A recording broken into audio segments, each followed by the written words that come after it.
Thanks for tuning in to the Diaphragm Dynasty. I'm back with another Behind the Mic edition of my podcast. And behind the mic today, I will have K.Michelle. Now, K.Michelle is has one of the strongest voices in R&B, but she's not as known as much. Now, you may know her from Love and Hip Hop series, whether it be Love and Hip Hop Atlanta. I believe she had made some appearances on Love and Hip Hop New York and Miami as well. But she's a very good singer, and I'm not just saying that because she resides from my hometown of Memphis, Tennessee. That's because she has a unique voice and she has a great gift of singing. Now, um, she has worked with some of the best talent in the industry now, whether it be Meek Mill, R. Kelly, T Pain, Tank. She's written, not wrote, but she's sung with some of the greats, and she's, I believe, respected in musical circles. Probably not much as the pop world as much, but as far as singing, she has a God given gift, and she doesn't get enough credit for what she does as a singer or her ability as a singer because she's another one of those artists that grew up in the church, I believe, and have have one of those powerful voices like Whitney Houston, artists like that grew up in the church, the artists that you can tell had that upbringing of just singing in the choir and things like that, whether it be the high school choir in high school or in the church, on Sundays. So she definitely had that, but she stands alone as a talent. Now, she might not have the best producers and writers all the time, but as far as an artist, she definitely stands out alone when you talk about sheer talent and not about the politics of it all or anything like that, just the sheer ability being able to sing and deliver a note. She can definitely do that. The range is insane for what she has. And um, sometimes, when I talked about the politics of the industry, it's only enough room for a certain amount of individuals at a time. And I believe she got lost in that shuffle back then. She came out around the same time as like a Tamar Braxton, who has the Braxton family name. And then you got to mix in with the Beyoncés and the Rihannas and the Mariah Careys. And you get lost in this shuffle sometimes, especially when you're not the most liked.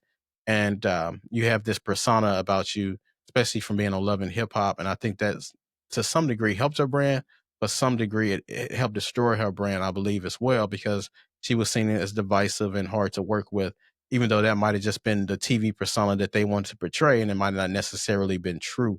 So that's the, you know, pros and cons of being on like a public TV show like that, especially one that's drama based and not really a base so more about the music and the talent that you have.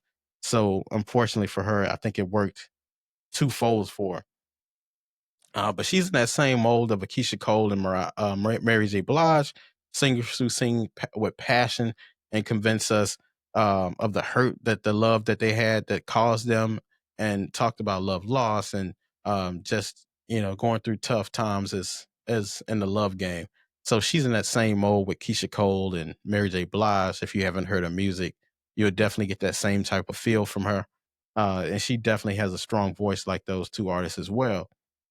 And recently she came out and said she was going to release country music as an artist named Puddin. So I'm excited to see that because her voice is perfect for country music and being able to have a powerful voice. Because in that genre, you do need a powerful voice to be able to get through the notes and the guitar riffs and all that different stuff. So you definitely need that God given ability or that strong ability to sing those notes like that. But she has released a lot of great music under the radar. Now, her first project, Rebellious Soul, was around the time that she was on Love and Hip Hop that first season, and um, she was heavily active in Love and Hip Hop around Atlanta around that time. But that first single, VSOP, one of my favorite songs of hers. She was definitely gave you that strong performance, excellent lyrics as well on that song.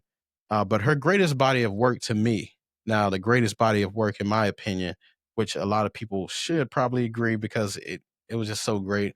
I always talk about the storylines of songs, of albums and songs and artists. She definitely had a great storyline.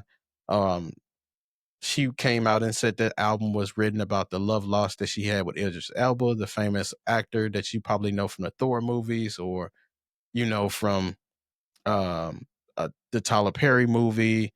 He's been on a lot of other different movies as well. But and that created another storyline. So you actually were able to put a face with the music and able to get a deeper connection to the music as well.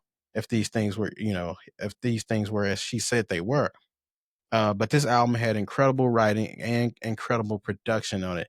And some of my favorite songs on this album was "Cry," "Love 'Em All," "Hard to Do," "Maybe I Should Call," which was a single, and "Miss You Goodbye," which "Miss You Goodbye" and "Maybe I Should Call" were some of the most passionate songs that, if they were written for Mary J. Blige, they probably would have been a lot bigger hits.